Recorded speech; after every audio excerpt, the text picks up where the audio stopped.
morning dear students, welcome you all on my YouTube channel. Dear students, today we are going to study very important topic transport. आज हम transport पढ़ेंगे और इसमें सबसे खास बात कि ज्योग्राफी क्लास 10th का ये सबसे इंपॉर्टेंट टॉपिक है. इससे 10 to 12 मार्क्स के क्वेश्चन आने कन्फर्म है.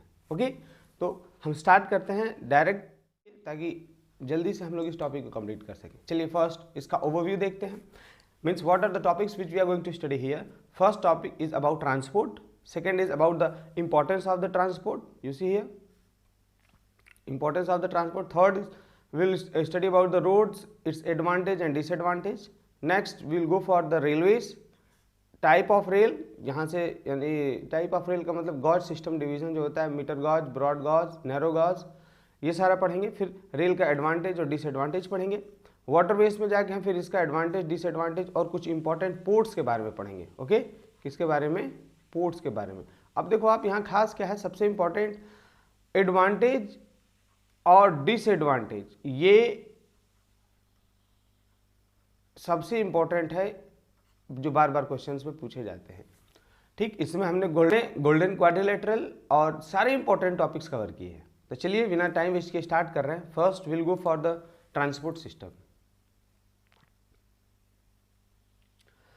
So the transport system, it is defined as the combination of elements that interacts and their interaction. यानी ये सब combination of elements and their interactions which produce the demand for travel within a given area. ये transport का definition है. Okay, ये सारे elements और उनका इंटरेक्शन है जो एक पर्टिकुलर एरिया का जो डिमांड और सप्लाई है ना, सब्सटेंस गुड्स का, उसको सेटिस्फाई करते हैं, उसको पूरा करते हैं. अगर हम आगे बढ़ें, transport is the life line of all over the world. यानी पूरे विश्व का लाइफ लाइन है. इसमें खास बात क्या है, अगर ट्रांसपोर्ट नहीं हो तो आप उसके बिना अपना जीवन थोड़ा एक बार कल्पना करके देखो कि कोई ट्रांसपोर्ट सिस्टम नहीं है तो कितना मुश्किल हो जाएगा. इसलिए हम इसको क्या बोलते हैं, we call it lifeline of the world. It indicates the growth and the development of a country. यानी ये हर एक कंट्री के विकास में बहुत ही बड़ा रोल प्ले करता है.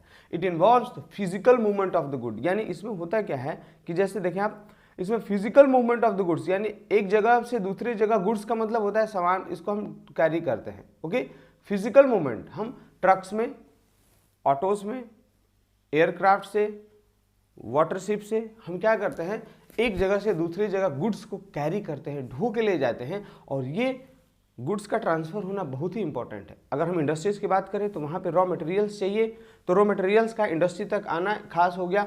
इंडस्ट्री ने रॉ मटेरियल को फिनिश प्रोडक्ट में बनाया, फिर उस फिनिश प्रोडक्ट का इंडस्ट्री से फिर वापस मार्केट और बाकी जगहों पर डिस्ट्रीब्यूट होना बहुत ही इंपॉर्टेंट है.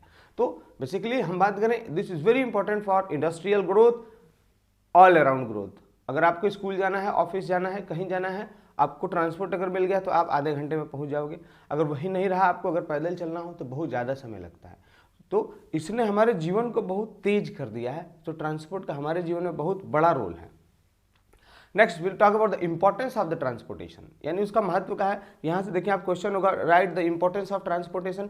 3 to 4 points you will have to learn. जितना हमने पॉइंट वाइज पहले ही लिखा है, हमने ये पीपीटी उसी बेसिस पे ही बनाया है ताकि एग्जाम के पॉइंट ऑफ व्यू से बच्चे याद रख लें. First, it helps in the better utilisation of natural resource. यानी किसी भी अगर कंट्री में जो भी नेचुरल रिसोर्स प्रेजेंट है उसका अच्छे से इस्तेमाल कर पाए वो देश, इसके लिए होता है ट्रांसपोर्ट. सपोज करो अगर कोल है यहाँ पे बहुत ज़्यादा, तो कोल अगर जहाँ से निकल रहा है कोल माइन से, वहाँ से अगर इंडस्ट्री तक नहीं पहुँच पाए तो उस कोल के रहने का क्या मतलब है. इसलिए ये this helps in the better utilisation of the natural resource by connecting backward area to the advance area. यानी हर एक एरिया को ये कनेक्ट करता है. आप रोड के थ्रू हर एक एरिया में जा सकते हो, आप एयर के थ्रू भी जा सकते हैं, वाटर के थ्रू भी. हम उन एरियाज को भी कनेक्ट कर सकते हैं जहां पहुंचना मुश्किल है. Okay, it helps in transporting raw materials and other necessary things. यानी जो रॉ मटेरियल हो गया इंडस्ट्रीज के प्रोडक्शन के लिए, अगर हम बात करें तो इंडस्ट्रियल प्रोडक्शन के लिए रॉ मटेरियल्स को ये फुलफिल करता है. ओके, तो ये इंपॉर्टेंट पॉइंट्स हैं. इन पॉइंट्स को ही आपको रट के जाना है एग्जाम में. It helps in minimising the effect of war and natural disaster. Suppose करिए अगर यहाँ अर्थक्वेक आ गया, ओके, अर्थक्वेक आ गया तो बहुत लोग दब जाएंगे, बहुत लोगों को चोट लगेगा, तो ये अगर हम ट्रांसपोर्ट सिस्टम अगर हमारा अच्छा होगा, एम्बुलेंस सिस्टम अच्छा होगा, तो जो लोग को ज़्यादा चोट लगा है उनको हम तुरंत हॉस्पिटल ले जाके नंबर ऑफ डेथ काउंट कम कर सकते हैं। तो ये रिड्यूस खत्म नहीं कर सकता है, बट इट कैन मिनिमाइज, आप देखें यहाँ एक वर्ड यूजर है, कम कर सकते हैं हम असर को। Next, it removes the scarcity of the goods, यानी कभी कभी देखो हमारे यहाँ प्याज खत्म हो जाता है तो उसका कॉस्ट बहुत महंगा हो जाता है, तो हमको दूसरे कंट्रीज पाकिस्तान वगैरह से प्याज को इंपोर्ट करना होता है। तो अगर आप सोचो ट्रांसपोर्ट ट्रक्स नहीं हो तो वो तो स्कार्सिटी काफ़ी दिन तक मेंटेन रह जाएगा, लेकिन हम उसकी स्कार्सिटी को क्या कर देते हैं, इन ट्रांसपोर्ट सिस्टम के थ्रू कम कर देते हैं। वहाँ से कई ट्रक से प्याज वगैरह ले आके अपना मार्केट में फुलफिल करके अपनी ज़रूरतों को हम आसानी से पूरा कर लेते हैं। It enhances the feeling of unity and integrity, यानी आप कहीं पूरे भारतवर्ष में जा सकते हैं, यूनाइटेड हैं और पूरा देश अपना क्या है, एक दूसरे से मिला हुआ है। साउथ इंडिया लोग नॉर्थ इंडिया में आ रहे हैं, नॉर्थ इंडिया लोग साउथ इंडिया में जा रहे हैं, वो अपना लैंग्वेज, अपने फेस्टिवल्स, अपने वेशभूषा, अपना हर एक चीज़ एक दूसरे को ट्रांसफ़र कर रहे हैं, जो बहुत अच्छी बात है। आगे बढ़ता है, it shortens the distance between various places, यानी जो दो जगह है ना इसके बीच में शॉर्टनेस का मतलब ये लंबाई दूरी कम नहीं कर देता है, मतलब वहाँ पहुँचने का समय कम कर देता है। जी बिल्कुल खास है। It connects village with the cities, यानी गाँव को शहरों से जोड़ने का काम ट्रांसपोर्ट का ही है। आप किसी भी गाँव में हो, आप किसी भी शहर में जाना है, तुरंत आप बैठो रोडवेज पे या किसी ट्रांसपोर्ट सिस्टम से आप तुरंत शहर में जा सकते हो। And the last point, it helps in supplying the finish products, यानी जो इंडस्ट्रीज में जो फिनिश प्रोडक्ट्स बन रहे हैं, चाहे वो कुछ भी हो गया, बिस्किट हो गया, कुरकुरे हो गया, कुछ भी हो गया, उसको कस्टमर्स यानी मार्केट तक पहुंचाने का काम किसका होता है, आपके ट्रांसपोर्ट सिस्टम का होता है। अगर नहीं है तो सप्लाई, जहां सपोज करो जो प्रोडक्ट वेस्ट बंगाल में बन रहा है उसका यहाँ यूपी और जमानिया जैसे जगहों पे आना तो मुश्किल है। अगर जो प्रोडक्ट यूएसए में बन रहा है उसका इंडिया में आना तो मुश्किल हो जाएगा, लेकिन ये ट्रांसपोर्ट ही है, चाहे एयर हो, वाटर हो या लैंड हो, जिन्होंने इसको हमको क्या किया है, पूरी ज़रूरतों को पूरी किया है। आप इनमें से कोई 4 टॉपिक या 5 टॉपिक जरूर याद रखें एग्जाम पॉइंट ऑफ व्यू से। Now will go for the mode of transport, यानी ट्रांसपोर्ट के मोड्स क्या हैं। इसमें से पहला है आपका रोड्स, बिल्कुल खास रोड्स। यू सी, सबसे पहले रोड्स को किसने बनाया था, इसके बारे में थोड़ा सा क्वेश्चन होगा बेसिक, जो एमसीक्यू में पूछ सकता है। The Mughal ruler were known for building roads, इसमें से सबसे खास कौन सा हो गया, शेर शाह सूरी। आप देख लें, शेर शाह सूरी, इसने सबसे पहले जीटी रोड बनवाया था, कहाँ से, कोलकाता से पेशावर। ये जनरल नॉलेज का भी क्वेश्चन है, आपके एमसीक्यू का भी क्वेश्चन है। शेर शाह सूरी, कोलकाता टू पेशावर, आपको ये याद ही रखना है। In India Jammu and Kashmir has lowest road density, यहाँ से भी क्वेश्चन हो सकता है, जनरल नॉलेज है अपना सब्जेक्ट ही। तो जम्मू कश्मीर में सबसे कम रोड का डेंसिटी है, सबसे कम रोड है वहाँ पे। लेकिन वही अगर हम बात करें केरला बेस्ट स्टेट, यहाँ सबसे हाईएस्ट रोड डेंसिटी है, याद रख लीजिएगा। It contributes to India's economy, और हमारे पूरे जो जीडीपी है उसका 4.7% कंट्रीब्यूट कौन करता है, रोड करता है। ये बहुत ही खास है, 4.7%। On the basis of material use, यानी रोड को जिस तरीके से हम बनाते हैं ना, जिन चीज़ों का इस्तेमाल करके बनाते हैं, उनके बेसिस पे 2 प्रकार के हैं। पहला हो गया मेटल रोड और दूसरा हो गया अनमेटल रोड। अब देखो, जो आप देखोगे जो पिच बनाते हैं, जो पत्थरों का इस्तेमाल, गिट्टी वगैरह का इस्तेमाल करके जो पिच का रोड बनता है ना, उसको आप मेटल रोड बोलोगे। और वही जो ईंट वगैरह का जो कच्चा रोड होता है उसको आप अनमेटल रोड बोलते हैं, ठीक है। Next, classification of Indian roads, देख लें आप इसको। जब इंडियन रोड्स को क्लासिफाई करें तो उसमें जो फर्स्ट नेशनल हाईवे हो गया, एक्सप्रेसवे हो गया, state highway, district, rural, border roads and other. इसमें से देखो आप, बीआरओ इंपॉर्टेंट है आपके एग्जाम पॉइंट ऑफ व्यू से, बीआरओ हो गया, फिर यहाँ आपका नेशनल हाईवे और एक्सप्रेस हाईवे, यहाँ से क्वेश्चन हो सकते हैं, ठीक है। अब इसमें जो क्वेश्चन होंगे उनको हमने कवर कर लिया है, आप टेंशन न लें, आपको बस सिर्फ देखते रहना है। फर्स्ट, नेशनल हाईवेज, हमने जो भी पॉइंट एग्जाम में पूछेगा, क्वेश्चन जो पूछेगा वो सारा इसमें हमने मेंशन किया हुआ है। National highways, this roads are constructed and maintained by the central government, यानी नेशनल हाईवेज को कौन बनवाता है, कंस्ट्रक्ट भी करता है, और वो टूट गया उसको मेंटेन भी कौन करता है, सेंट्रल गवर्नमेंट। ये आपको ये लाइन याद रखना है। नेशनल हाईवेज पूछेगा व्हाट आर नेशनल हाईवेज, तो आपको यही लिखना है। National highways authority of India, full form पूछ सकता है, what is the full form of NHAI। देखें आप इसमें सबसे खास NHAI का full form national highway authority of India. ये 1988 में इसको बनाया गया था, लेकिन ये जब डेवलपमेंट और मेंटेनेंस जो रोड है नेशनल हाईवे के, इसके लिए इसको बनाया गया, ठीक है, ताकि जितना भी नेशनल हाईवे है भारत के अंदर उसको डेवलप और मेंटेन करने का ठेका इसको दिया जाने लगा। इसको कब बनाया गया था, 1988। विच इज द अच्छा, लेकिन देखिए NHAI का जितना भी अब प्रोजेक्ट है वो national highway development project NHDP के थ्रू अब ये कार्यरत है, यानी इसका जो वर्किंग एक्टिविटीज़ है ये किसके थ्रू हो रहा है, NHDP। आप इसका फुल फॉर्म याद रखना भैया, देख लो, पूछेगा आपसे, बस फुल फॉर्म के लिए पॉइंट इंपॉर्टेंट है। और अगर आपसे पूछा जाए कि NHAI किसके लिए रिस्पॉन्सिबल है तो आप बोलेंगे national highway authority of India है, तो नेशनल हाईवे बनाने के लिए रिस्पॉन्सिबल है। लेकिन आप अब के समय में जो national highway authority of India है इसके जितने भी प्रोजेक्ट्स हैं उनको नेशनल हाईवे डेवलपमेंट प्रोजेक्ट के थ्रू लिया जा रहा है। आपको इसका फुल फॉर्म भी याद रख लेना है। Next, which is the longest national highway, देख लें आप NH7 ट्रिक देख लो, 7 यहाँ भी है और जिसमें भी सब 7 ही है, ठीक है, 7770 kilometres length. National highway facilitates the movement, यानी नेशनल हाईवे दो स्टेटों को जोड़ता है और हर स्टेट्स यानी मैन्युफैक्चरिंग सेंटर हो गया, इंपॉर्टेंट डिफेंस वाली कोई जगह हो गई या टूरिस्ट प्लेस एरिया हो गया, इनको जोड़ने का सबसे बड़ा काम किसका होता है, नेशनल हाईवेज का। अगर हम बात करें NHAI ने जो दो सबसे इंपॉर्टेंट प्रोजेक्ट कवर अप किए थे जो बार बार क्वेश्चन एग्जाम्स में पूछता है, वो उसमें से भैया देख लो यही है, फर्स्ट स्टार मार्क में लगा दे रहा हूँ इस पर, यहीं से क्वेश्चन आता है और आएगा। इसमें पहला हो गया गोल्डन क्वाड्रिलेटरल और दूसरा हो गया north south east west corridor, जिसको हम डिटेल में पढ़ेंगे। हमने बोल दिया इंपॉर्टेंट है तो आपको सीरियस रहना, इंपॉर्टेंट है। First, golden quadrilateral. Golden quadrilateral is the largest superway of India, ये सबसे बड़ा है, ठीक है। It connects 4 bigger metropolitan cities. अब देखो अगर आपसे पूछेगा गोल्डन क्वाड्रिलेटरल क्या है तो आपको यही लिखना है, it is the largest super highway of India, it connects 4 major cities. अब सिटीज का नाम याद रखना है, दिल्ली, मुंबई, कोलकाता एंड चेन्नई, ये सबसे इंपॉर्टेंट हो गया भैया, आपको ये याद ही रखना है, किसी भी कीमत पे भूलना नहीं है, बस आपको ये याद रखना है। बाई 6 लेन। अब आपको ये 4 सिटीज का नाम याद होना चाहिए, दिल्ली, मुंबई, कोलकाता और चेन्नई। देखो ये पूरा एक क्वाड्रिलेटरल बनता है, भारत का नक्शा अगर हम बनाए ना तो उसमें देखो दिल्ली ऊपर हो गया, ठीक है, कोलकाता इस साइड हो गया, मुंबई इधर हो गया और चेन्नई इधर हो गया, तो ये क्वाड्रिलेटरल बना रहा है और ये पूरे भारतवर्ष को जोड़ रहा है, इसलिए हमने इसका नाम रख दिया गोल्डन क्वाड्रिलेटरल। अब इसमें खास क्या है ये देखें, इट कनेक्ट्स बेंगलुरु, पुणे, अहमदाबाद, सूरत, यानी जितने भी इंपॉर्टेंट जो हमारे इंडस्ट्रियल सेंटर्स हैं, इंडस्ट्रियल प्लेसेस हैं, उनको भी ये जोड़ लेता है, तो और बेनिफिट की बात हो गई। It interconnects many major ports, यानी बहुत सारे हमारे इंपॉर्टेंट पोर्ट्स और सिटीज और जो इंपॉर्टेंट शहर है इन सबको ये क्या करता है, इन सबको ये कनेक्ट करता है, ठीक ना। आप देख लो यहाँ पोर्ट्स एंड सिटीज है। Next, it provide impetus, impetus का मतलब होता है बूस्ट, कि जो रोड है यानी जो ट्रक सिस्टम है, अगर सपोज करो ट्रक है उसके लिए रोड अच्छा नहीं है तो क्या ट्रक चल पाएगा क्या अच्छे से, नुकसान होगा उसको भी, और जो गुड्स वो लेके आएंगे उनका किराया भाड़ा बढ़ जाएगा तो महंगा मिलने लगेंगे। लेकिन ये इसको बूस्ट प्रोवाइड करता है, मदद करता है, रोड्स अच्छे हैं, शानदार स्पीड से ट्रक चलता है, जिससे जल्दी पहुंचाने के बाद हमको भी बहुत बेनिफिट मिलता है। It enables industrial growth all over the small towns, यानी जितने भी छोटे छोटे कस्बे हैं ना, वहाँ पे जहाँ ये जा रहा है रोड कनेक्ट हो रहा है उसके आसपास जो जगह है वहाँ पे इंडस्ट्रियल ग्रोथ प्रमोट हो रहा है, क्योंकि ट्रांसपोर्टेशन का सुविधा है उनको।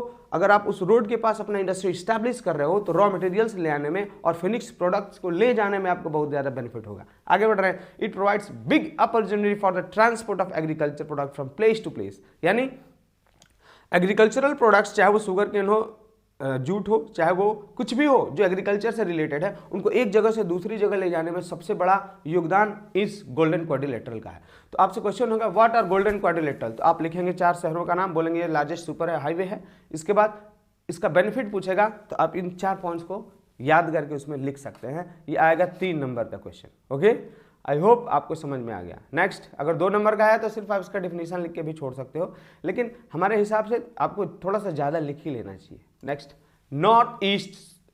North south east west corridor, sorry यहाँ पे अच्छा यहाँ पे ये हाईलाइट नहीं हो पाया है और कोई प्रॉब्लम नहीं है, देखिए यहाँ पे ईस्ट वेस्ट कॉरिडोर ये सब है इसी के अंदर, ठीक है। ईस्ट वेस्ट कॉरिडोर यानी नॉर्थ से लेके साउथ तक और ईस्ट से लेके वेस्ट तक ये कॉरिडोर है। अब देख लो आप, खास बात क्या है इसमें, नॉर्थ टू साउथ, इसमें 4 to 6 लेन्स है। अब देखो नॉर्थ में कौन सी जगह हो गई, श्रीनगर, यानी जम्मू से लेके कन्याकुमारी, यहाँ पे कौन हो गया, जम्मू से लेके कन्याकुमारी को जोड़ता है ये। और पोरबंदर, गुजरात में जो पोरबंदर है उसको कहाँ से जोड़ेगा, ले जाके सिलचर इन आसाम।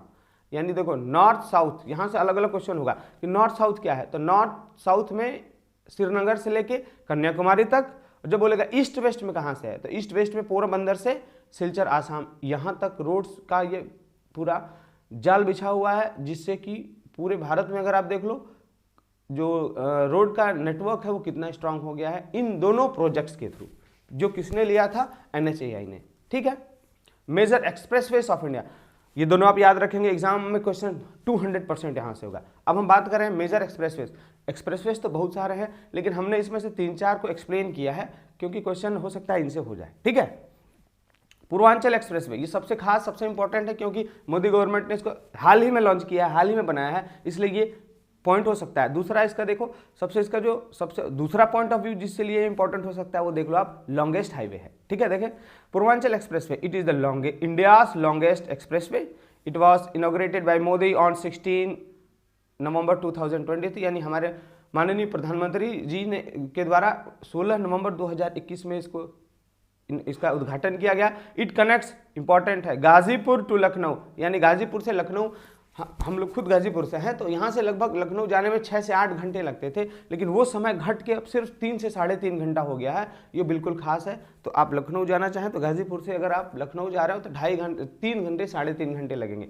पहले मिनिमम 6 घंटे लगते थे, तो बेनिफिट हुआ ना जल्दी पहुँचने का। It will save our time also. Next, दूसरा है सेकेंड लखनऊ एक्सप्रेसवे, ये भी खास है। It connects Agra to Lucknow, यानी ये किसको कनेक्ट करता है, आगरा को लखनऊ से, और रिड्यूस करता है टाइम 7 to 3.5 आवर। ये बिल्कुल खतरनाक, ये यमुना नदी के नॉर्थ में है, ये भी आप याद रखेंगे। ये बिल्कुल खतरनाक है, आप इसको जरूर याद रखें, ओके। ये दूसरा एक्सप्रेसवे है। नेक्स्ट अगर हम बात करें थर्ड, यमुना एक्सप्रेसवे, ये ग्रेटर नोएडा से आगरा को जोड़ता है, और ये समय बचाता है लगभग 2 घंटे। आपको जगह याद रख लेना यहाँ पे। Now Ahmedabad Vadodara expressway, India's first expressway, ये इंपॉर्टेंट मार्क हो गया, इसलिए हमने इसको लिख दिया है। इंडियाज फर्स्ट एक्सप्रेसवे है। It was started in 2001।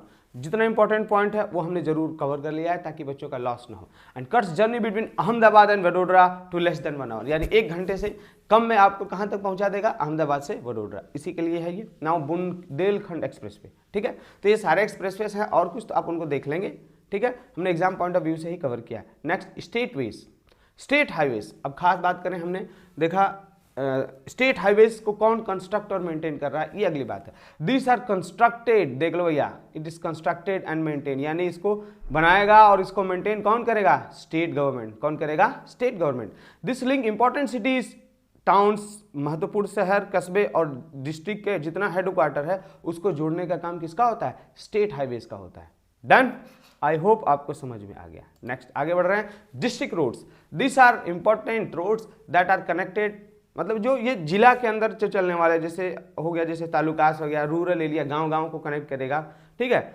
जो इंपॉर्टेंट शहर है उनको जोड़ेगा, डिस्ट्रिक्ट का किससे, डिस्ट्रिक्ट के हेडक्वार्टर से, जो अगल बगल जितने इंपॉर्टेंट प्लेसेस हैं उनको जोड़ने का काम किसका है, डिस्ट्रिक्ट रोड्स का है। और ये जिला परिषद वगैरह इसको मेंटेन करते हैं, okay. It is maintained by जिला परिषद। आप इसको थोड़ा सा ना याद रखोगे, ठीक है। देखो, इट इज मेंटेन्ड बाय जिला परिषद। अब नाउ रूरल रोड्स और विलेज रोड्स, ये देखिए आप, अगर हम पूरे जाल की बात करें तो हमारे पूरे भारतवर्ष में सबसे ज़्यादा 80% ये विलेज रोड है, ठीक है। They are connected by one, ये एक गांव को दूसरे गांव से जोड़ते हैं, और एक यही गांव है जो डिस्ट्रिक्ट रोड में जोड़ेगा, ठीक है। अब डिस्ट्रिक्ट रोड से फिर कहाँ जुड़ेंगे हम, स्टेट हाईवे में। स्टेट हाईवे से कहाँ जुड़ेंगे हम, नेशनल हाईवे में। और इसको ग्राम प्रधान मेंटेन करते हैं। कौन मेंटेन करेगा, ग्राम प्रधान, ओके। नेक्स्ट अगर हम आगे बढ़ें, बॉर्डर रोड ऑर्गेनाइजेशन, BROs, ये बार बार क्वेश्चन पूछता है एग्जाम पॉइंट ऑफ व्यू से, ये इंपॉर्टेंट है, ठीक ना। इट वॉज इस्टेब्लिश्ड ऑन 7 मई 1916। अब इसका काम क्या है, टू सिक्योर इंडिया बॉर्डर्स, यानी भारत के जितने भी बॉर्डर है, चाहे वो पाकिस्तान से सटे हुए हों या चाइना से सटे हुए। अब देख लो, हर जगह बहुत तेजी से रोड बना है और कनेक्टिविटी बहुत फास्ट कर दिया गया है। जहाँ जरूरत पड़ी है वहाँ पुल बनाए गए हैं, और इससे हमारा जो बॉर्डर है उसको सिक्योर करने का काम, और वहाँ सैनिकों को बहुत तेज और जल्दी ले जाने का काम किसका है, BROs का है, okay. This organisation has constructed world highest road. देख लो आप, यहाँ सबसे जो वर्ल्ड का हाईएस्ट रोड है उसका अगर हम नाम दें तो क्या है वो, देखो, वर्ल्ड हाईएस्ट रोड कहाँ से, मनाली टू ले, एवरेज हाइट 4270 मीटर, ठीक है। ये कहीं भी सबसे ऊंचे पहाड़ों पे ये रोड्स बनाना, एयरफील्ड्स बनाना और परमानेंट ब्रिज बनाने का काम इन्हीं का होता है। इनका काम थोड़ा बहुत ही टफ होता है। आगे बढ़े हम, नेक्स्ट, एडवांटेज ऑफ रोड। देखो भैया, आपको एडवांटेज और डिसएडवांटेज सबका याद रखना है, एयरवेज, वाटरवेज, रोडवेज, सबका एडवांटेज देख लेते हैं। First, through every village road can reach every village, यानी हर गांव को जोड़ने का काम रोड है, ये पहला एडवांटेज है। दूसरा, it is cost effective. Cost effective का मतलब ये देखो सस्ता है। आपको जो वर्ड हमने हाईलाइट किया है उसको आप याद रखेंगे, वही आपकी कीवर्ड्स हैं।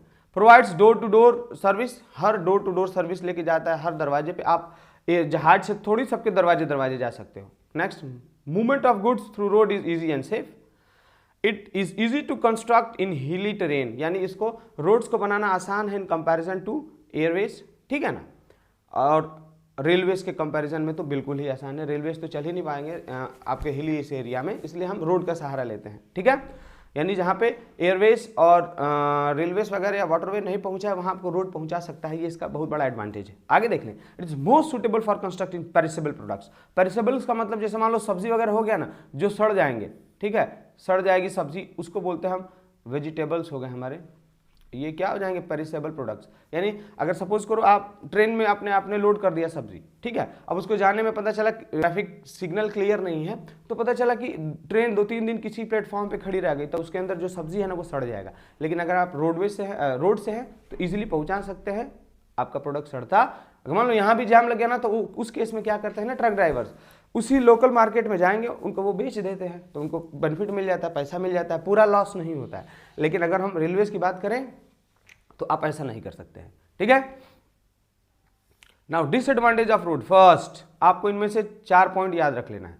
Disadvantage, this are not reliable as rail in India. बोला कि अब डिसएडवांटेज क्या हो सकता है, जैसे अगर सबसे बड़ा डिसएडवांटेज हम बात करें रोड का, अगर मान लो बहुत तेज बारिश होने लगा तो रोड्स जो ट्रांसपोर्ट है ना वो बहुत तेजी से प्रभावित होता है, रुक जाता है। लेकिन अगर हम रेल की बात करें तो बारिश हो या कुछ भी हो, ट्रेन चलती रहती है, बाढ़ का समय आ जाए उसमें भी ये रुक जाता है। ड्यू टू फ्रीक्वेंट एक्सीडेंट, अगला क्या है, एक्सीडेंट बहुत ज़्यादा होता है, इसलिए ये क्या है, अनसेफ है, दूसरा डिसएडवांटेज। तीसरा, it is costly and unsuitable for cheap and bulky goods. बोला कि अगर बहुत बड़ा कुछ आपको ज़्यादा गुड्स लेके जाने हैं ना बहुत दूरी तक, तो ये अनसुटेबल होता है। बहुत बड़ा अगर है तो रोड की कहीं चौड़ाई बहुत कम हो जाती है, तो वहाँ से निकलने में प्लस बहुत प्रॉब्लम होता है ना, रोड्स पे चलने में ट्रैफिक वगैरह भी बहुत ज़्यादा होता है, तो ये इसका कुछ डिसएडवांटेज है। आप इसके डिसएडवांटेज भी पढ़ेंगे 2-3 point, okay. It gets delayed due to heavy traffic, यानी अगर बहुत ट्रैफिक लग जाए, चेक पॉइंट्स हैं और टोल टैक्स ये बार बार रोकते रहते हैं, आपका स्पीड कम करते रहते हैं, बार बार पैसा भी देना पड़ता है, और चेक पॉइंट्स हैं जिससे कि समय हमारा वेस्ट होता है। ये इसका कुछ डिसएडवांटेज हो गया किसका, रोडवेज का। अब हम आगे बढ़ रहे हैं रेलवेज की तरह। It is important mode of transport for freight and passenger. Freight का मतलब जो आप सामान लेके जाते हो ना वो फ्राइट हो गया, ये खास है, एक जगह से दूसरी जगहों पे बहुत कम समय में और बिना झटके खाए पहुंचाने वाला अगर कोई साधन है तो वो कौन सा है, रेलवेज। इट वाज इंट्रोड्यूस, हाँ जनरल नॉलेज के लिए देख लो, it was introduce in India in 1853, important year है एमसीक्यू के लिए, from Mumbai to Thane covering a distance of 34। हमारे भारत में क्वेश्चन पूछा था कितने रेलवे जोन्स हैं, very important 18 railway zones, okay. आप रेलवे जोन्स का हेडक्वार्टर याद रखें, याद करने की कोशिश करें, क्योंकि पिछले साल उससे एक क्वेश्चन आया था, शायद इस साल भी आ जाए, हमने उसको इसमें मेंशन नहीं किया है, आप अपने टेक्स्ट से याद कर लेंगे उसको। On the basis of width railway track India railway is divided into 3 categories. यानी अब देखो ये ट्रैक सिस्टम क्या है, जैसे मान लो ये एक पटरी हो गया ना जिस पे ट्रेन चल रही है, लोहा होता है ना उनके बीच का, जैसे मान लो इसके ऊपर एक रेल का व्हील हो गया, लोहा वाला जो पहिया होता है, दूसरा पहिया यहाँ पे होता है, तो इनके बीच में जो दूरी होता है ना, रेल के बीच में दूरी के बीच। भारतीय रेलवे सिस्टम को 3 ग्रुप में बांटा गया है। पहला है ब्रॉड गेज, मीटर गेज और नैरो गेज। सवाल खास है, बार बार पूछता है, इंपॉर्टेंट है। चलिए आप स्टार्ट करते हैं। तो आपको लिखना क्या है, अगर ब्रॉड गेज होगा तो डिस्टेंस बिटवीन द रेल्स का मतलब जो लोहे का पटरी होता है ना जिस पे ट्रेन चलता है उसको रेल बोलते हैं, उनके बीच का दूरी कितना होगा, 1.676 मीटर। ये इंपॉर्टेंट, आप इतना ही लिखोगे आपको मार्क मिल जाएगा कि जो दूरी होता है ना रेल्स के बीच में वो होता है 1.676 मीटर। और सबसे ज़्यादा यानी लगभग 85% यही है, जितना भी मालगाड़ी हो गया या पैसेंजर हो गया जिसमें हम लोग चलते हैं उसका सबसे ज़्यादा वो ब्रॉड गेज पे ही होता है। क्यों, ब्रॉड गेज से स्पेस ज़्यादा मिल गया, ठीक है। और ये सबसे खास है ना कि ये प्लेन्स पे ही चलते हैं, पहाड़ों पे नहीं चढ़ पाएंगे क्योंकि इनका वजन ज़्यादा होता है, ओके। सबसे ज़्यादा पैसेंजर्स की अगर हम बात करें, मैक्सिमम पैसेंजर्स एंड देखो यहाँ maximum passengers and goods from one place to another place are transferred by broad gauge, it is also called Indian gauge. इसको आप दूसरा क्या नाम देते हो, इंडियन गेज सिस्टम। तो सबसे ज़्यादा यही है ब्रॉड गेज। हाँ, प्लेन एरिया में ये चलता है। अगला अगर हम बात करें मीटर गेज, मीटर गेज इसमें जो दो रेल्स है ना, ये देख लो दो रेल्स हमने यहाँ पे जो ये रेल हो गई ना, इनके बीच का जो दूरी है इसके बेसिस पे इसको नापा गया है। तो अगर इनके बीच का डिस्टेंस अगर 1 मीटर है, कितना है 1 मीटर, तो आप इसको क्या बोलोगे मीटर गेज। ये कम होता है लगभग, जहाँ पहाड़ों पर चलना होता है तो इन्हीं रेल्स का इस्तेमाल करते हैं, लगभग 11% है। ठीक है, नैरो गेज की बात करें तो ये इनमें बहुत ही कम डिस्टेंस होता है, 0.762 मीटर से 0.610 मीटर। अगर आप लखनऊ के जू में गए हैं तो उसमें देखोगे वो जो ट्रेन चलती है ना, रेड कलर की होती है, जो आप लोगों ने कार्टून में देखा होगा ना, छुक छुक छुक छुक करते आई ट्रेन, उसमें जो पटरियाँ जो रेल्स बीच का जो दूरी होता है ना, बहुत कम होता है, और वो सिर्फ 30-40 पैसेंजर को लेकर धीरे धीरे रफ्तार में एक पर्टिकुलर छोटे से एरिया में चलती है। आप उसको कौन सा बोलते हो, नैरो गेज। ठीक है, इनका इस्तेमाल ऊंचाई वाले जगहों के लिए किया जाता है ताकि कम वजन के साथ ये ट्रेन ऊपर चढ़ जाए। It is mainly confined in the hilly areas. आपको ये आई होप समझ में आ गया। ये देखिए, ये हो गया आपका हिली एरियाज। नेक्स्ट ईएमयूज। ईएमयूज ये लोकल ट्रेन होते हैं जिसको नॉर्मली हम लोग डीएमयू बोलते हैं, लेकिन ईएमयू है और उसका लोकल, इसका जो फुल फॉर्म क्या है देखें, डीएमयू नहीं, आज के बाद क्या बोलोगे आप, ईएमयू। हमारे यहाँ लोकल में लोग बोलते हैं डीएमयू, ऐसा नहीं बोलना चाहिए, दैट इज ईएमयूज। ओके, क्या है ईएमयूज। देखिए, it is electrical multiple unit. Electrical multiple unit का मतलब ये बिजली से चलती है, और खास क्या है, ये ज़्यादातर ना लोकल पैसेंजर ट्रेनें होती है जिसका कॉस्ट गवर्नमेंट के लिए कम आता है। इसीलिए जो मेन शहर है जैसे बनारस हो गया, उससे उसके अगल बगल जितना भी जो गांव है ना, उसके लिए ईएमयू से ट्रेन चलाई जाती है। इसका किराया भी कम होता है। ठीक है, ताकि जो एक्सप्रेस वे, जो एक्सप्रेस है या सुपर फास्ट जो ट्रेनें हैं, उस पर लोकल लोगों का भीड़ ना हो, इसलिए लोकल ट्रेन चलाए जाते हैं। उनमें सबसे ज़्यादा इंपॉर्टेंट रोल ईएमयूज का होता है। और ये इलेक्ट्रिकल मल्टीपल यूनिट्स यानी बिजली से चलने वाले ये होती हैं ट्रेन, जिनका खर्च बहुत कम आता है। आगे बढ़ रहे हैं हम। इनका हमने it connect cities to rural area, reduce traffic, हमने पूरा लिख दिया है। आप इसको एक बार देखेंगे। तेजस एक्सप्रेस जो अभी नया लॉन्च हुआ, इसके बारे में लिखा हमने, it is a series of semi high full AC train, यानी semi high full AC train. इसका जो कॉस्ट है, देखो इसमें खास क्या है ना, इसका जो टॉप स्पीड है लगभग 180 किलोमीटर पर आवर है। ये सबसे पहले मुंबई छत्रपति शिवाजी महाराजा टर्मिनस से करमाली गोवा तक 24 मई 2017 को चलाई गई थी। ठीक है, जो मूवमेंट है वो काफ़ी हाई स्पीड, बहुत तेजी से चलने के लिए इसको लॉन्च किया गया है भारत में। आगे देखते हैं। एडवांटेज ऑफ रेलवेज, सबसे खास हमने बोला आपको एडवांटेज ही, डिसएडवांटेज 3 नंबर का आएगा। जो हम बोलते हैं सीरियसली लेना, वही एग्जाम में आएगा। देखो, first it is most cost effective, यानी बहुत दूरी तक अगर आप जा रहे हो तो कम कॉस्ट, सस्ते में जा सकते हो। ठीक है, it helps movement of bulky goods, यानी जो बल्की गुड्स है ना, बल्की गुड्स का मतलब समझो, जैसे भारी गुड्स हो गया, जैसे मान लो अगर हम बात करें भारी गुड्स का मतलब, जैसे अगर देखो, it helps the movement of bulky goods, जैसे बहुत भारी, जैसे मान लो कोयले की बात करें, कोल हो गया तो ये भारी हो गया ना, कोल एक जगह से दूसरी जगह ले जाने में ये बहुत एफिशिएंट है उसके लिए। It has brought village closer to cities, यानी जितने भी शहर है ना, उनको गांव में जोड़ने का काम किसने किया है, वो ट्रेन ने किया। इसमें से भैया देखो, you will have to learn 5 to 6 point. Exam में 3 पॉइंट अगर आपने लिख दिया तो आपको नंबर मिलेगा, 3 नंबर का होगा तो, लेकिन आप 4-5 पॉइंट याद कर रखें। कोई भी इसमें से पॉइंट ना कोई रट लेना जो तुमको आसान लगे, मैंने इसलिए इतना सारा पॉइंट लिख दिया। कंफर्टेबल जर्नी, ये सबसे कंफर्टेबल जर्नी होता है क्योंकि इसके में बहुत जगह होता है, तुम पैर फैला लो, जरूरत पड़े ना तो उठ के घूम लो ताकि थकान दूर हो जाए। लेकिन बस में अगर आप हो तो एक जगह बैठे रहोगे तो आपको बहुत ज़्यादा थकान फील होगा। Next, it is safe comfortable with families and babies, बोला है कि आप बुजुर्ग लोग, दादा दादी और बच्चों के साथ भी इसमें घूम सकते हैं क्योंकि वो लोग थोड़ा बहुत टहल सकते हैं, उतना थकान नहीं होता है। इट इज़ चीपर, ये बहुत सबसे खास बात क्या है ना, ये बहुत सस्ता पड़ता है। अगर ज़्यादा दूर जाना है आपको, ठीक है, तो देखो ये क्या है, cheaper and economical as compared to air transport, यानी अगर जहाज से कंपेयर करें तो उसका टिकट काफ़ी महंगा आता है, ये सस्ता है, आपका इससे काम चलेगा। इट इनहेंसेस और it provides good income to the government of India, यानी हमारे भारतीय सरकार को ये बहुत अच्छा इनकम प्रोवाइड करता है, उसको अर्निंग का बहुत अच्छा सोर्स है। हाँ, सबसे ज़्यादा ये रोजगार देने वाला भी इंडियन रेलवे से, आपको पता होना चाहिए। It enhances the tourism and needs whole country, यानी हमारे भारत में टूरिज्म को बढ़ावा देता है और पूरे जो कंट्री है ना उसको आपस में जोड़ने का काम कौन करता है, रेलवेज करता है। तो प्लीज़ आप जितने एडवांटेज के पॉइंट्स हैं उसमें से 4-5 पॉइंट मिनिमम याद रखें। नेक्स्ट आगे बढ़ रहे हैं हम। डिसएडवांटेज ऑफ रेलवे, क्या नुकसान है? इट्स लैक्स फ्लेक्सिबिलिटी, मतलब इसका प्लेटफॉर्म अगर बनारस है या आपके जो गांव पे है, मान लो हमारे यहाँ जमानिया है तो जमानिया ही होगा, वो गांव में नहीं आ सकता है, तो इस फ्लेक्सिबिलिटी नहीं है। It cannot provide door to door service, ये हर घर जाके सर्विस प्रोवाइड नहीं कर सकता है। सबसे पहला आपको रेलवे स्टेशन जाना ही होगा, किसके सहायता? रोड के सहायता लेना ही पड़ेगा। ट्रेवलिंग थ्रू लॉन्ग डिस्टेंस, अगर मान लो बहुत ज़्यादा दूरी आप ट्रेवल कर रहे हो तो बहुत थक जाते हैं हम, क्योंकि ये ज़्यादा समय लेता है। क्या लेता है? ज़्यादा समय लेता है। Train running on the coal causes, मान लो कि वो ट्रेन जो कोयले पे चल रही है उससे एयर पोल्यूशन भी होता है और नॉइज पोल्यूशन भी होता है, धुआं छोड़ेगी ना वो, तो ये ड्रॉबैक हो गया। इट कैनॉट क्रॉस ओशियन, एक ये 7 समुंदर पार वाला गाना इधर नहीं चलेगा, आप ट्रेन से नहीं, आप बोट से या एरोप्लेन से जा सकते हो। Railway connects, railway lines cannot be constructed in hilly areas, अब मान लो पहाड़ है तो उस पर रेलवे लाइंस बना नहीं सकते हैं, चढ़ने में बहुत प्रॉब्लम, ज़्यादा ऊंचाई है तो पीछे आ जाएगा इंजन, जिससे नुकसान हो सकता है। आगे बढ़ रहे हैं हम, एयर ट्रांसपोर्ट, ये सबसे इंपॉर्टेंट, और सब चाहते भी होंगे कि हम एयर ट्रांसपोर्ट से ट्रेवल करें ना, और करना भी है। चलो आगे देखते हैं। इट वॉज फर्स्ट स्टार्टेड, कब स्टार्ट किया गया था इसको? ये देखिए आप, फर्स्ट स्टार्टेड इन इंडिया इन 1900, किसके किसके बीच में? इलाहाबाद से नैनी फॉर 10 किलोमीटर, ये जीएस के लिए हो गया, हमने लिख दिया। Air transport, the airport authority of India, AAAI, important है, याद रखेंगे।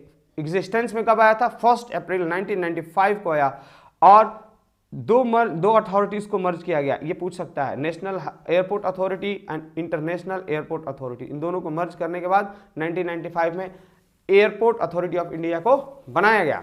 2007 में Air India and Air India lines were merged by 2 cooperatives, Air India and airlines, यानी 2007 में भी फिर दोबारा एक बार 2 कोऑपरेटिव्स जो हैं एयर इंडिया और एयर इंडियंस एयरलाइंस को मर्ज किया गया था 2007 में। काम का क्वेश्चन आपका पहला लाइन है, आप जो सेकंड पॉइंट है वो भी इंपॉर्टेंट है, वहां से क्वेश्चन बन सकता है। In India is the 16 largest airline in Asia, यानी एशिया में 16वें नंबर पे हमें लार्जेस्ट एयरलाइंस में, ठीक है, इसको जीएस के लिए याद रखें। अब देखो यहाँ से, अब हम रेलवेज की जब क्वेश्चन की बात करें ना, सॉरी एयरवेज में, तो क्वेश्चन बनता ही नहीं है। जब एग्जामिनर क्वेश्चन बनाना चाहे ना तो कुछ बहुत ज़्यादा मिलता नहीं है, सीधे वो देता है एडवांटेज लिखो, डिसएडवांटेज लिखो, 1 वर्ड में दे देगा, कब स्टार्ट किया गया था, कहाँ है, AAI का फुल फॉर्म बताएं, पवन हंस क्या है, तो सबसे इंपॉर्टेंट पवन हंस ही हो जाता है, देख लो आप, क्योंकि ये यही उसमें अच्छा पॉइंट मिलता है। तो पवन हंस क्या है? सबसे पहले जो मुंबई हाई है ना, वहाँ से जब ऑयल निकाला गया, क्रूड ऑयल, तो उसको ले आने में मुंबई जो महाराष्ट्र की कोस्ट पे बहुत दिक्कत हो रही थी, तो वहाँ से इसको बनाया गया था कि वहाँ से तेल को हम ढो के ले आएँ, ठीक है। और हिली एरियाज में एक जगह से दूसरी जगह जाना कितना मुश्किल होता है, तो उस दूरी को, उस डिफिकल्टीज को ओवरकम करने के लिए ये एयरपोर्ट ट्रांसपोर्ट बनाया गया, ठीक है। तो स्टार्टिंग में इसका यूज तो लिमिटेड था, लेकिन अब जिसके पास बहुत ज़्यादा पैसा हो गया वो भी अपना खुद का प्लेन बना के चल रहा है। तो खास है क्या इसमें, ये देखते हैं। First, Pawan Hans, it was established, very important, Pawan Hans, it was established in 1985 for providing, ये हेलीकॉप्टर सर्विस है, इतना याद रखेंगे। कौन सा सर्विस है? Pawan Hans is an helicopter service, यानी ये हेलीकॉप्टर चलेगा ना, उसी की बात करेंगे। देखो अब तो प्रचार में खूब हेलीकॉप्टर दौड़ रहा है, वो पवन हंस के थ्रू ही स्टार्ट किया गया था। Service to oil sector in offshoration oil, यानी हमने बता दिया मुंबई हाई में जो ऑफ शोर ऑयल एक्सप्लोरेशन था उसके लिए स्टार्ट किया गया था, ठीक है ना, हिल एरियाज की मदद के लिए स्टार्ट किया गया था। लेकिन अब हम बहुत ज़्यादा इसका डाइवर्सिफाइड यूज कर रहे हैं, वो हमारे लिए बहुत बेनिफिशियल है। Next, advantage of airports. First देखें आप, इट इज द फास्टेस्ट, सबसे तेज चलने वाला, सबसे तेज चलेगा ना एयरपोर्ट, जहाज, फास्टेस्ट एंड मोस्ट कंफर्टेबल, ये झटका नहीं लगेगा, जाम नहीं लगेगा, एक बार उड़े कम समय में लैंड करेंगे।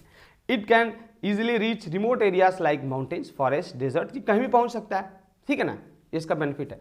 It is very helpful during the war and calamities, जैसे अर्थक्वेक वगैरह आ गया या लड़ाई है उसमें भी ये बहुत मददगार साबित होता है। इसका डिसएडवांटेज, तीन पॉइंट हमने लिखा है, 3 पॉइंट का ही आएगा, तो ये आपको रटना ही होगा। Disadvantage, first, it is very expensive, बहुत पैसा लगता है इसमें, वेरी एक्सपेंसिव। सेकेंड, ये मेजर शहरों को ही जोड़ता है। ये मौसम पे निर्भर करता है, अगर मौसम खराब तो नहीं चलेगा, वरना ये क्रैश कर जाएगा। ये प्रदूषण भी कॉज करता है। इट कैरीज स्मॉल टनेज, यानी आप इसमें बहुत भारी सामान नहीं ले जा सकते हैं, हल्के सामानों को ही ले जा सकता है। And it cost is very high, सबसे ज़्यादा देखो भारी सामान ले जाने के लिए हम वाटरवेज का यूज़ करते हैं, ठीक है। तो आई होप ये एडवांटेज डिसएडवांटेज एयर ट्रांसपोर्ट का आपने याद कर लिया। अब आगे बढ़ रहे हैं, हमारा समय कम है, एग्जाम नज़दीक है। देखो waterways, it is easiest and cheapest mode of transport, सबसे ईजी है और सबसे क्या है, चीप, सस्ता है।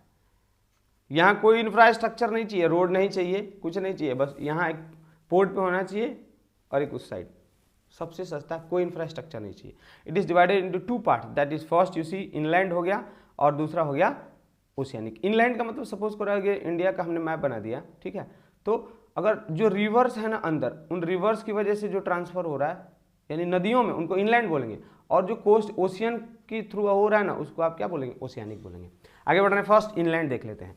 India has extensive network of inland waterways because of reverse and canals, ठीक है, यानी नदियों के थ्रू, नदियों पे जो हम ट्रांसफर कर लेते हैं ना, जहाज नदियों रिवर्स के थ्रू चल रहे हैं, वो इनलैंड में आएंगे, और जो ओशियन यानी विदेशों से आते हैं ना, उसको आप क्या बोलेंगे, ओशियानिक वाटरवे। चलिए स्टार्ट करें। First, inland waterways should be free from barriers, यानी देखो इनलैंड वाटरवेज में खास क्या है कि उन्हीं नदियों पे आप पानी के जहाज से ले आ सकते हो जिसमें वाटरफॉल नहीं है। पता चला लेके आए जहाज आ रहा है पानी का, वाटरफॉल है, टपक गया उसके साथ, तो वाटरफॉल नहीं होना चाहिए। दूसरा, पर्याप्त पानी होना चाहिए, नीचे पता चला कम पानी है, लेके आए उसमें लड़ गया, नीचे टूट गया या वहीं पे फंस गया, तो नहीं, पर गहराई पानी का ज़्यादा होना चाहिए और उसमें वाटरफॉल नहीं होना चाहिए। उन्हीं रिवर्स पे आप ये इनलैंड वाटरवेज चला सकते हो, ठीक है। देखो इसमें important point, the river of peninsular India, यानी peninsular India are suitable not suitable, खास बात, यहाँ से दो प्रश्न बन रहा है।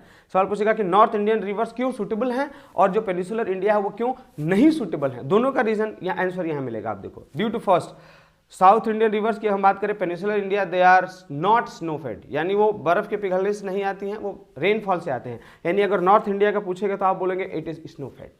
They are short and swift, जो नदियां हैं पेनिसुलर इंडिया की वो क्या है, छोटी हैं और बहुत तेज चलती हैं, उसमें नहीं चलाना बड़ा मुश्किल है। वही अगर हम नॉर्थ इंडिया की बात करें, they are long and slow, इसका उल्टा कर लेना नॉर्थ इंडिया का हो जाएगा। They have number of waterfall south India में, लेकिन नॉर्थ इंडिया के रिवर्स में हम जाएं तो वहाँ वाटरफॉल नहीं है, इसीलिए हम वाटरवेज का यूज, इनलैंड वाटरवेज, यानी यहाँ हम शिप के थ्रू मूवमेंट कर लेते हैं नॉर्थ इंडिया में, लेकिन साउथ इंडिया के रिवर्स में हम नहीं कर पाते हैं, वो हमने एक्सप्लेन किया। ओके, आगे बढ़ रहे हैं भैया। देखो नेक्स्ट, अगला हो गया इंडियन, इसके बाद हो गया आपका कौन सा, इंडियन 5 इनलैंड वाटरवेज। इसमें से देखो वाटरवे फर्स्ट, वाटरवे सेकेंड सबसे खास है। हम जो भारत में जो हमारे वाटरवेज हैं, इनमें से क्वेश्चन पूछता है ना कि वो ये कौन सा वाटरवे है, तो देखो जिस हिसाब से, जिस लैंग्वेज में वो क्वेश्चन पूछता है ना, उसी लैंग्वेज में मैंने लिखाई है, ये इसी लैंग्वेज में पूछता है। इसीलिए देखो बात करते हैं, भारत में फिलहाल में 5 है, उसमें से देखें फर्स्ट, नेशनल वाटरवे फर्स्ट, कौन सा हो गया, फर्स्ट, देख लें आप, ये इट कंप्राइज गंगा, ऐसे ही पूछता है कि which of the following waterway comprise Ganga, Bhagirathi, Hooghly river system which connects Haldia, Kolkata, Farakka. इन जगहों का नाम याद रखना, ये पटना, वाराणसी एंड इलाहाबाद, ये अभी आया था, तो ये नेशनल वाटरवे कौन सा हो गया, फर्स्ट। एमसीक्यू में पूछ रहा है, ऐसे भी पूछेगा तो आपको इन जगहों का नाम लिखना होगा कि ये कनेक्ट करता है कोलकाता, फरक्का, मुंगेर, पटना, वाराणसी और इलाहाबाद, ये वाटरवे फर्स्ट हो गया। मैप में भी पूछ सकता है, आप इसको मैप में देख लेना। नेक्स्ट, नेशनल वाटरवे 2, ये किस रिवर पे है, ब्रह्मपुत्रा पे है। It connects Dhubri, Pandu, Tezpur, Neamati, Dibrugarh, Sadiya and connects north eastern. यहाँ से देखो, यहाँ से पूछेगा कि इसमें से कौन सा है जो नॉर्थ ईस्टर्न को कनेक्ट कर रहा है रीजन को, तो आपको याद रखना होगा नॉर्थ ईस्टर्न को कनेक्ट करने वाला कौन सा है, Kolkata and Haldia port, national waterway 2, आपको ये याद रखना होगा। मैं फिर से इसको थोड़ा कलर चेंज करके इसको हाईलाइट कर दे रहा हूँ। देखो इसमें आपको ये याद रखना होगा, फर्स्ट देखिए ये याद रखना होगा इसमें, ठीक है ना, और ऊपर वाले में ये याद रखना, ठीक है। इससे आप पकड़ लोगे कि नेशनल वाटरवे 1 है या नेशनल वाटरवे 2। नेशनल वाटरवे 3, ये तो साउथ इंडिया में है, कहाँ पे देख लो, Kollam and Kottapuram. National waterway 4, it connects Andhra Pradesh. ये सब बहुत कुछ खास उतना इंपॉर्टेंट नहीं है, लेकिन हाँ जो कीवर्ड्स हैं जहाँ से क्वेश्चन बनेगा वो हमने लिख दिया है। गोदावरी और कृष्णा नदी पे है, ये याद रखना। नेशनल वाटरवे 5 की अगर हम बात करें तो इट कंप्राइजेस तेलचर, धामा टू गांव खली, चारबती ऑफ ईस्ट कोस्ट कैनाल, ठीक है। आपके एग्जाम पॉइंट ऑफ व्यू से 1, 2, इसके बाद इनसे अगर क्वेश्चन बनाएगा तो देख लेना, जनरली वो क्वेश्चन बनाता है वाटरवे फर्स्ट, वाटरवे सेकंड से, जिस लैंग्वेज में बनाएगा वो हमने आपको इजीली मेंशन कर दिया है। नाउ नेशनल वाटरवे 6 देख लो, ये इट इज प्रपोज्ड, प्रपोज का मतलब ये बनने वाला है। क्वेश्चन ये बन सकता है कि कौन सा वाटरवे प्रपोज्ड है, between Lakhipur and Bhanga bank river, it will transfer good from Assam, Nagaland, Mizoram, Tripura and Arunachal Pradesh, ठीक है। यानी ये नॉर्थ ईस्ट इंडिया में बन रहा है, वो बन जाएगा तो उसके बारे में देखेंगे। Next, oceanic waterway. क्वेश्चन होगा कि कितने हमारे पास मेजर पोर्ट्स हैं, तो 12 हैं, और कितने माइनर हैं, 185। कितने हैं, 185 माइनर पोर्ट्स। अब देखो मैंने इन मेजर पोर्ट्स को ले लिया है क्योंकि वो एमसीक्यू में ना यहाँ से क्वेश्चन उठा रहा है बार बार कि जैसे देखो मुर्मू गांव क्वेश्चन पूछेगा ना, मुर्मू गांव कहाँ है, तो मुर्मू गांव गोवा में है, तो ये क्वेश्चन पूछ रहा है, इसलिए हमने इसको उठा लिया क्योंकि बहुत खास था। देखो फर्स्ट कोलकाता वेस्ट बंगाल, हल्दिया वेस्ट बंगाल, पारादीप उड़ीसा, विशाखापट्टनम आंध्र प्रदेश। आपको ये याद रखना होगा, बहुत ईजी है याद रखना। चेन्नई तमिलनाडु, ये आसान वाला पूछेगा नहीं। अब इधर आ जाओ राइट साइड में, यहीं से पूछेगा वो। तुतिकोरिन तमिलनाडु, कांडला गुजरात, मुर्मुगांव न्यू मैंगलोर कर्नाटका, कोचीन केरला। अब मैंने जो ये इस साइड लिखा है ना, ये वाले नीचे, ये इंपॉर्टेंट है, याद रखना। ये यहीं से क्वेश्चन होगा, यहीं से क्वेश्चन होगा, पूछेगा डायरेक्ट, क्योंकि ये थोड़ा बच्चों को याद नहीं होता है, थोड़ा टफ होता है, इसलिए इसी को वो कवर अप करेगा, इसलिए मैंने यहाँ पे ले लिया है। आप इसको जरूर रट लेना, ठीक है। तुतिकोरिन तमिलनाडु, कांडला गुजरात, मुर्मुगांव गोवा, न्यू मैंगलोर कर्नाटका एंड कोचीन इन केरला। आपको ये पोर्ट्स और उनका जगह याद ही रखना होगा, मैप में भी याद रखना। मैप में देखो विशाखापट्टनम, चेन्नई, जो मैप पॉइंट ऑफ व्यू से इंपॉर्टेंट है, हल्दिया, कोलकाता, विशाखापट्टनम एंड चेन्नई। जो मेजर पोर्ट्स हैं जो लेफ्ट साइड में हैं वो उनको, यानी ये लेफ्ट साइड वालों को वो मैप में पूछेगा, मैक्सिमम आने का चांस है मैप में, और इनको एमसीक्यू में पूछेगा राइट साइड वालों को। आप वैसे सब याद कर लें, लेकिन आप थोड़ा इस पर ध्यान अलग अलग देंगे, ठीक है ना। आगे बढ़ रहे हैं हम। Next, advantage of waterways. खास फर्स्ट, इट इज चीप, सस्ता है, मेंटेनेंस भी इसका कम है। भारी प्रोडक्ट्स हम इससे ट्रांसफर करते हैं, bulk and heavy goods can be transported easily. ये फ्यूल एफिशिएंट है, मतलब कम ईंधन का इस्तेमाल करके बहुत तेज ज़्यादा दूरी तक चल सकता है। एंड इको फ्रेंडली, पोल्यूशन भी इससे कम होता है।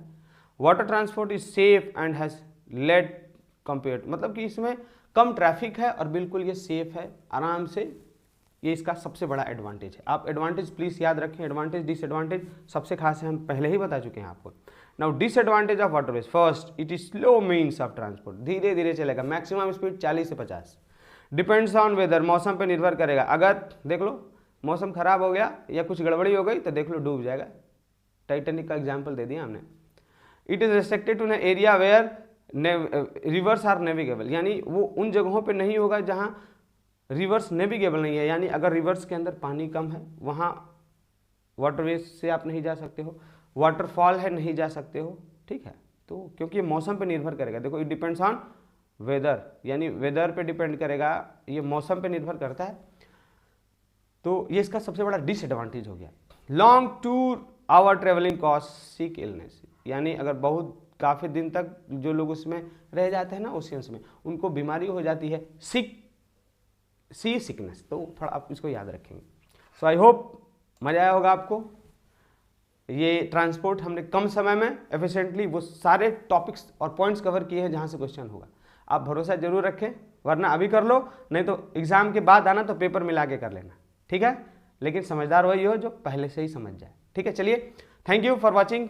ना please share and subscribe my channel, और अपडेट रहे अगले वीडियोज़ के लिए। Thank you, have a great day, जय हिंद।